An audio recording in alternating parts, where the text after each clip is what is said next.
कभी महसूस किया है कि हमारी जिंदगी तनाव, चिंता और परेशानियों के एक अंतहीन चक्र में घूम रही है। हम चाहे कितनी भी मेहनत कर लें, किसी भी मंजिल पर पहुंच जाएं, दुख किसी न किसी दरवाजे से लौट ही आता है। कभी शरीर साथ नहीं देता, कभी मन उदास हो जाता है, तो कभी दूसरों का बर्ताव दिल दुखा जाता है। हम राहत के लिए कभी दवा का सहारा लेते हैं, कभी मनोरंजन में मन बहलाते हैं, तो कभी पूजा पाठ से सुकून खोजते हैं। ये उपाय कुछ देर की राहत तो देते हैं, पर उस गहरी खाई को नहीं भर पाते जहां से ये सारे दुख बार बार निकलते हैं। लेकिन क्या हो अगर मैं आपसे कहूं कि इस दुख के पीछे एक पूरा विज्ञान छिपा है, एक ऐसी कहानी जो हमारे जन्म से भी पुरानी है, और इसे हमेशा के लिए खत्म करने की चाबी एक ऐसे प्राचीन भारतीय दर्शन में है जिसे आज हम लगभग भूल चुके हैं। ये कोई जादुई नुस्खा नहीं, बल्कि हमारे ही अस्तित्व की कहानी है, हमारे होने के ब्लूप्रिंट को समझने का एक गहरा और तार्किक तरीका। इस वीडियो में हम महर्षि कपिल की परंपरा से मिले सांख्य दर्शन के उस नक्शे को खोलेंगे जो हमें दुखों के लैबिरिंथ से बाहर निकालकर हमेशा के लिए शांति का रास्ता दिखा सकता है। हम समझेंगे कि कैसे ये प्राचीन आंतरिक विज्ञान हमारे ब्रह्मांड, मन और चेतना की कहानी को 25 किरदारों में पिरोता है, और यही कहानी हमें मुक्ति का रास्ता दिखा सकती है। तो तैयार हो जाइए, क्योंकि आज हम सिर्फ फिलॉसफी पर बात नहीं करेंगे, बल्कि उस कहानी को सुनेंगे जो जिंदगी को देखने का आपका नजरिया हमेशा के लिए बदल सकती है। इस महान कहानी की शुरुआत एक गहरे सवाल से होती है। आखिर इंसान दुख क्यों भोगता है, और इस दुख का ऐसा कौन सा अंत है जिसके बाद कोई नया दुख शुरू ना हो? सांख्य कहता है कि हमारी कहानी में 3 तरह के दुख मुख्य विलन हैं। पहला है आध्यात्मिक दुख, वो कांटा जो हमारे अपने अंदर से चुभता है, जैसे बुखार या सिर दर्द जैसी शारीरिक तकलीफें, और चिंता, क्रोध, डर या ईर्ष्या जैसे मानसिक जख्म। दूसरा है आधि भौतिक दुख, जो हमें बाहर की दुनिया और दूसरे किरदारों से मिलता है, जैसे किसी का अपमान, किसी जानवर का हमला या कोई हिंसा की घटना। और तीसरा है आधि दैविक दुख, वो चुनौतियां जो प्रकृति की विशाल शक्तियों से आती हैं, जिन पर हमारा कोई बस नहीं चलता, जैसे भूकंप, बाढ़ या कोई महामारी। सांख्य दर्शन का सबसे बड़ा मकसद इन तीनों दुखों के खेल को हमेशा के लिए खत्म करना है और एक ऐसी अवस्था तक पहुंचना है जिसे कैवल्य या परम मुक्ति कहते हैं। इस मंजिल का रास्ता बाहरी दुनिया की भागदौड़ में नहीं, बल्कि हमारे ही अस्तित्व की कहानी को समझने में छिपा है। सांख्य किसी पूजा पाठ वाले धर्म की तरह नहीं, बल्कि एक मनोवैज्ञानिक और तार्किक कहानीकार की तरह काम करता है, जो हमें सृष्टि और चेतना के 2 मूल पात्रों के जरिए जीवन का पूरा नाटक समझाता है। तो तैयार हो जाइए, क्योंकि आज हम सिर्फ फिलॉसफी पर बात नहीं करेंगे, बल्कि उस कहानी को सुनेंगे जो जिंदगी को देखने का आपका नजरिया हमेशा के लिए बदल सकती है।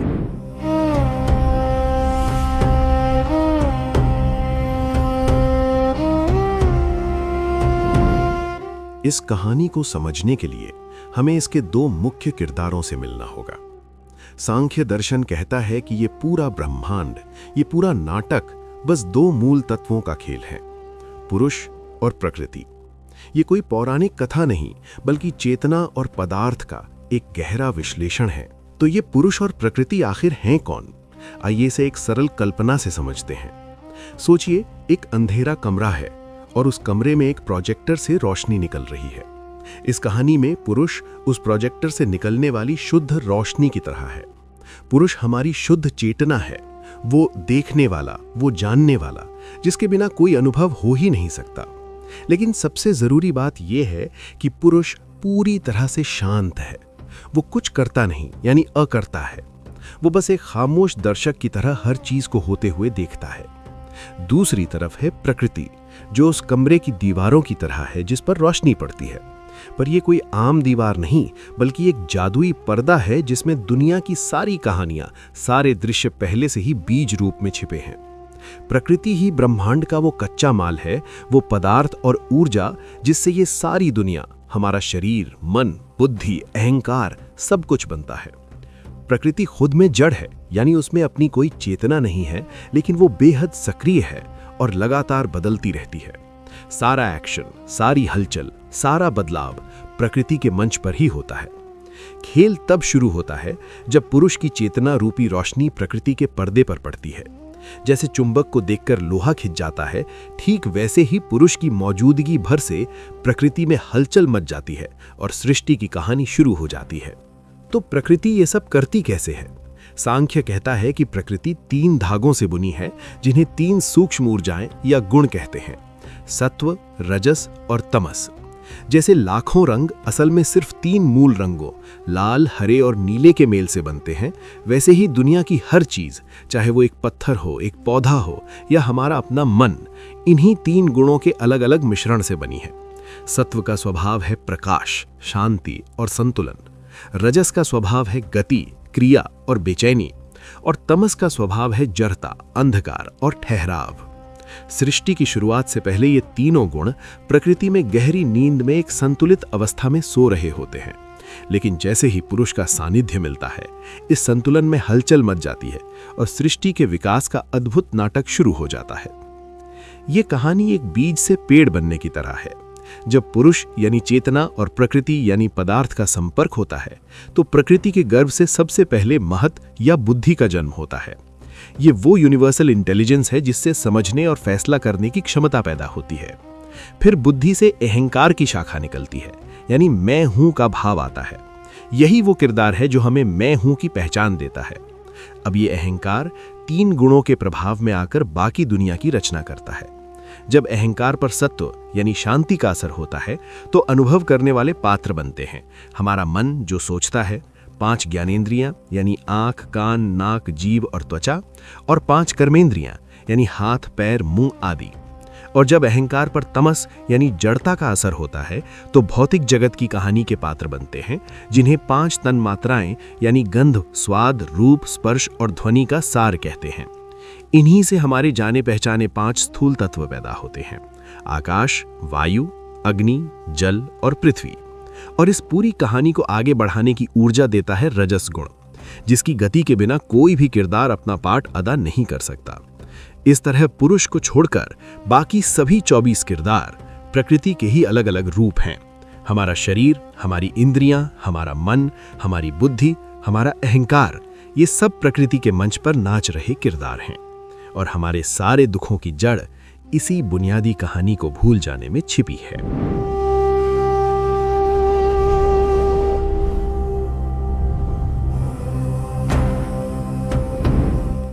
अब जब हमने कहानी और उसके किरदारों को समझ लिया है, तो हम उस सबसे बड़े रहस्य से पर्दा उठा सकते हैं।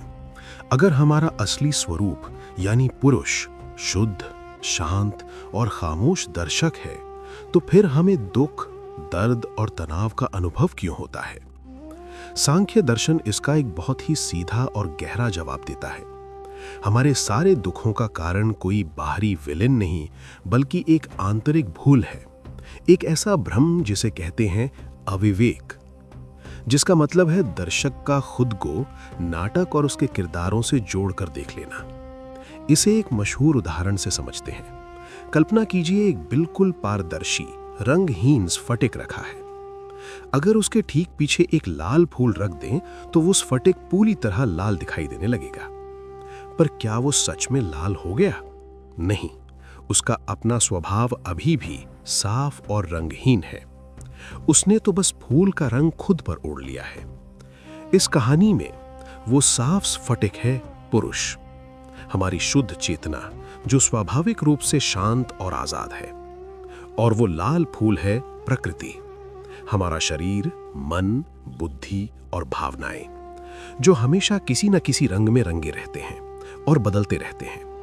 समस्या तब शुरू होती है जब चेतना यानी पुरुष प्रकृति के इतना करीब हो जाती है कि उसके नाटक को अपना समझने लगती है। हम स्फटिक की तरह ये भूल जाते हैं कि ये हमारा असली रंग नहीं है। इसी अविवेक के कारण जब शरीर रूपी किरदार बीमार पड़ता है, तो चेतना कहती है मैं बीमार हूं। जब मन रूपी किरदार उदास होता है, तो चेतना कहती है मैं दुखी हूं। और जब अहंकार रूपी किरदार को ठेस पहुंचती है, तो चेतना कहती है मेरा अपमान हुआ। यही वो सबसे बड़ी भूल है। हम जो शुद्ध साक्षी चेतना हैं, खुद को इस बदलने वाले नाशवान शरीर और मन के नाटक का एक किरदार मान लेते हैं और प्रकृति के मंच पर होने वाले हर उतार चढ़ाव को अपना अनुभव मान लेते हैं। यही हमें दुख के चक्र में फंसा देता है। सांख्य कहता है, इस नाटक से बाहर निकलने का एक ही तरीका है, इस भ्रम को तोड़ देना। ये याद करना कि मैं ये शरीर नहीं हूं, मैं ये मन नहीं हूं, मैं ये बुद्धि नहीं हूं, मैं वो शुद्ध, शांत और शाश्वत साक्षी चेतना हूं जो इस सारे खेल को सिर्फ देख रही है। इसी को कहते हैं विवेक ज्ञान। अब आइए इस साक्षी चेतना का स्वाद चखने के लिए एक छोटा सा अभ्यास करते हैं। अब आप जहां भी हैं, कुछ पल के लिए शांत होकर बैठ जाएं। अपनी आंखें बंद कर लें। अपनी आती जाती सांसों पर ध्यान दें। बस ध्यान दें, उसे बदलने की कोशिश ना करें। अब अपने मन के पर्दे पर ध्यान दें। देखें वहां क्या चल रहा है। जो कुछ भी हो रहा है उसे बस होने दें। रोकने की कोशिश ना करें, बदलने की कोशिश ना करें। बस एक तटस्थ दर्शक की तरह देखें, जैसे आप आसमान में तैरती बादलों को देख रहे हों। अब अपने आप से धीरे से कहें, ये विचार मैं नहीं हूं, ये भावनाएं मैं नहीं हूं, मैं वो हूं जो इन विचारों और भावनाओं को देख रहा हूं। ये शरीर मैं नहीं हूं, मैं वो हूं जो इस शरीर के भीतर से अनुभव कर रहा है। इस दूरी को महसूस करें, देखने वाले और देखे जाने वाले के बीच इस छोटे से फासले को।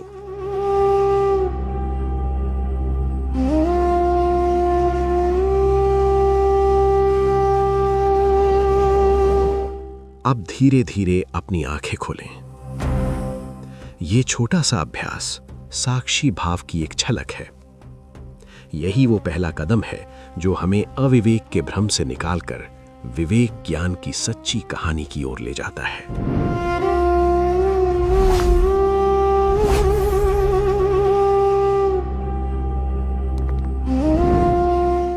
अब तक हमने सांख्य दर्शन की कहानी को समझा, लेकिन ये सिर्फ सुनने की कहानी नहीं है, ये एक जीने की कला है। जैसे हम अपनी रोजमर्रा की जिंदगी के नाटक को बेहतर बनाने के लिए इस्तेमाल कर सकते हैं। जैसे आधुनिक जीवन की कहानी का सबसे बड़ा विलन है तनाव और चिंता। तनाव का कारण बाहरी घटनाएं उतनी नहीं है जितना उन पर हमारी आंतरिक प्रतिक्रिया है। सांख्य का साक्षी भाव यहां एक शक्तिशाली ढाल की तरह काम करता है। जब भी आप तनाव, चिंता या गुस्से के किरदार को अपने मन के मंच पर देखें, तो तुरंत साक्षी मोड में शिफ्ट हो जाएं। खुद को याद दिलाएं, ये भावना मैं नहीं हूं, ये प्रकृति का एक खेल है, मेरे मन का एक सीन है, मैं पुरुष हूं जो इसे देख रहा है। कल्पना करें, आप एक नदी के किनारे बैठे हैं और ये विचार और भावनाएं पानी में बहती पत्तियों की तरह हैं। आप नदी नहीं हैं, आप किनारे पर बैठे दर्शक हैं। ये छोटा सा बदलाव आपको भावनाओं के बहाव से डूबने से बचाता है। यही कहानी हमें बेहतर फैसले लेने में भी मदद करती है। हम अक्सर गलत फैसले इसलिए लेते हैं क्योंकि हम अपने चंचल मन की स्क्रिप्ट पर काम करते हैं, अपनी बुद्धिपूर्ण निर्देशन को नहीं सुनते। सांख्य हमें सिखाता है बुद्धि को मन का निर्देशक बनाना। कोई भी बड़ा फैसला लेने से पहले अपनी मानसिक हालत जांचें। क्या आप बेचैन हैं, रजस, या शांत हैं, सत्व? रजस के तूफान में लिए गए फैसले अक्सर कहानी को गलत मोड़ दे देते हैं। मन की आवाज और बुद्धि का विश्लेषण दोनों को अलग अलग देखें, फिर उस विकल्प को चुनें जो आपकी कहानी में लंबे समय के लिए शांति और संतुलन यानी सत्व गुण को बढ़ाता है। ये हमारी प्रोडक्टिविटी और आदतों पर भी लागू होता है। अगली बार जब आप खुद को सोफे पर पड़ा हुआ पाएं और किसी जरूरी काम को टाल रहे हों, तो पहचानिए ये तमस गुण है, आलस्य का किरदार। सांख्य कहता है सीधे फोकस में जाना मुश्किल है, पहले आपको गति की चिंगारी रजस चलानी होगी। जैसे सिर्फ 5 मिनट टहल लेना या कोई छोटा सा आसान काम कर लेना। ये आलस के सीन को तोड़ देता है, और जब आप एक्शन में आ जाएं तो उस ऊर्जा को अपने मुख्य काम में लगाकर उसे एक शांत और फोकस्ड सात्विक लक्ष्य की ओर मोड़ दें। और अंत में ये हमें रिश्तों की कहानी को बेहतर ढंग से समझने में मदद करता है। रिश्तों में टकराव का मुख्य कारण अक्सर अहंकार का किरदार होता है। सांख्य कहता है हर व्यक्ति में सत्व, रजस और तमस का मिश्रण अलग होता है। जब आप ये समझते हैं तो आप दूसरों के व्यवहार को व्यक्तिगत रूप से लेना कम कर देते हैं। आप जानते हैं ये उनकी प्रकृति का खेल है। टकराव के सीन में खुद से कहें, ये मेरी प्रकृति और उनकी प्रकृति का टकराव है। और जब आप ये महसूस करते हैं कि दूसरा इंसान भी आपकी तरह अपने गुणों के नाटक से बंधा है, तो गुस्से की जगह अपने आप करुणा आ जाती है।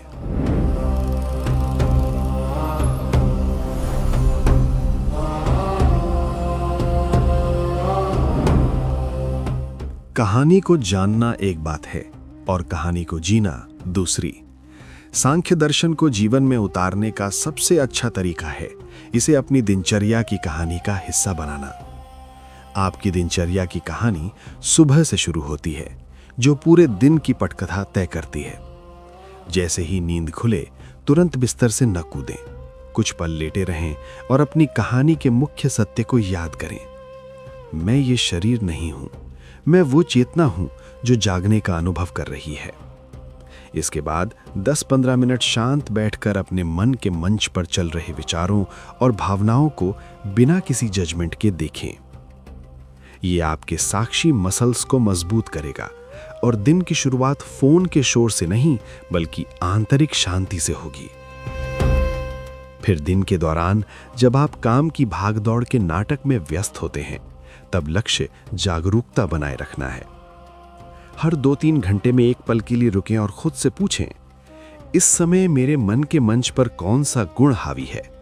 शांति यानी सत्व, बेचैनी यानी रजस, या आलस यानी तमस। यह आपको अपनी आंतरिक कहानी के प्रति जागरूक बनाएगा। भोजन करते समय भी सचेत रहें।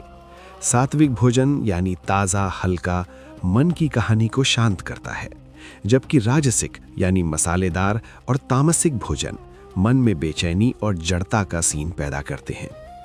और अंत में जब रात को दिन का नाटक खत्म होता है, तो ये समय है दिन भर के अनुभवों को प्रोसेस करने का। सोने से 1 घंटा पहले सभी स्क्रीन बंद कर दें। अपनी डायरी में या मन में ही चिंतन करें, आज दिन भर में कौन सी घटनाएं सिर्फ प्रकृति का खेल थीं और किन पलों में मैं अपनी भावनाओं के किरदार में बह गया। यह आपको देखने में मदद करता है कि आप दिन भर के नाटक में सिर्फ एक दर्शक थे। सोते समय कल्पना करें कि आप अपना शरीर, अपनी चिंताएं, अपनी पहचान, सब कुछ वापस प्रकृति को सौंप रहे हैं, जैसे एक एक्टर शो के बाद अपना कॉस्ट्यूम उतार देता है। इस भाव के साथ सोने से आपको गहरी नींद लेने में मदद मिलेगी।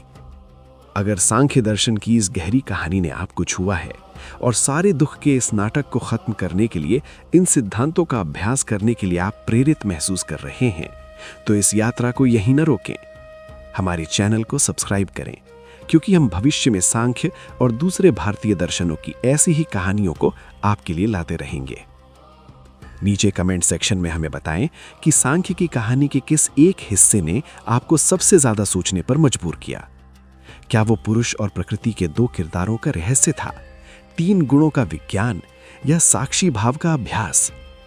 आपके अनुभव दूसरों को भी अपनी कहानी समझने के लिए प्रेरित कर सकते हैं। और अगर आप किसी ऐसे इंसान को जानते हैं जो तनाव या चिंता के नाटक में फंसा है, तो इस वीडियो को उनके साथ शेयर करें। हो सकता है ये प्राचीन कहानी उनके लिए भी रोशनी की किरण बन जाए। आज हमने महर्षि कपिल की परंपरा से मिली सांख्य दर्शन की एक गहरी यात्रा की। हमने सिर्फ एक प्राचीन दर्शन को नहीं पढ़ा, बल्कि अपने होने की उस भूली हुई कहानी को फिर से याद करने की कोशिश की। हमने कहानी की शुरुआत जीवन के उस सच से की जिसे हम सब अनुभव करते हैं, दुख। फिर हमने ब्रह्मांड के नाटक के 2 मुख्य किरदारों को जाना, पुरुष जो कि शुद्ध साक्षी चेतना है और प्रकृति जो सक्रिय और बदलता हुआ मंच है। हमने देखा कि कैसे प्रकृति के 3 गुणों सत्व, रजस और तमस के खेल से हमारा मन, बुद्धि, अहंकार और ये शरीर रूपी किरदार बने हैं। और यहीं हमें अपने सारे दुखों का मूल कारण मिला, अविवेक, यानी वो महान भूल। जब शुद्ध साक्षी पुरुष खुद को गलती से प्रकृति के इन बदलते हुए किरदारों के साथ एक मान लेता है, तो दुख का जन्म होता है।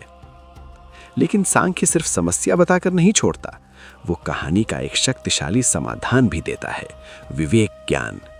ये याद करना कि मैं ये शरीर मन नहीं, बल्कि शुद्ध साक्षी चेतना हूं। हमने साक्षी भाव और गुणों के मैनेजमेंट जैसी प्रैक्टिकल तकनीकें सीखी, जिन्हें हम अपनी रोजमर्रा की जिंदगी के नाटक में इस्तेमाल कर सकते हैं। सांख्य दर्शन हमें याद दिलाता है कि हम हालातों के नाटक में फंसे मजबूर किरदार नहीं है। हमारे अंदर दुख के इस चक्र को तोड़ने और स्थायी शांति यानी कैवल्य को पाने की शक्ति है। ये यात्रा बाहर की दुनिया को बदलने की नहीं, बल्कि अपने अंदर देखने का नजरिया बदलने की है। ये कर्ता होने के भ्रम से हटकर साक्षी होने के सच में जीने की यात्रा है। तो इस कहानी को अपने साथ ले जाएं। हर बार जब आप दुख या तनाव महसूस करें तो खुद को याद दिलाएं, ये प्रकृति का खेल है, मैं इसे देखने वाला हूं। ये एक छोटा सा लेकिन गहरा बदलाव है, जो धीरे धीरे आपको दुख के बंधनों से आजाद कर सकता है और आपके असली मुक्त और शांत स्वरूप का अनुभव करा सकता है।